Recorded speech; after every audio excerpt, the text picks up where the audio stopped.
Can I tell you that I just love how the local track and field fraternity are handling their business? Yes. The return of athletics has been seamless over the past few weeks, with various track and field meets taking place all across the island, guided by various COVID protocols. And so far, so good. Totally incident-free as the season builds up towards boys and girls champs and ultimately towards the Olympics in Tokyo. And for sure, football and some of the other sports must be peeping across the track and field fence right now with some level of jealousy and thinking that maybe, just maybe, if we were allowed to execute our sport like the track and field people are being allowed to, we could be just as impressive.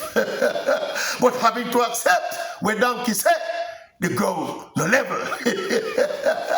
As we all continue to enjoy the track and field, and of course, foreign football on television.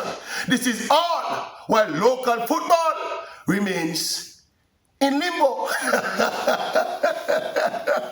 Like Jimbo.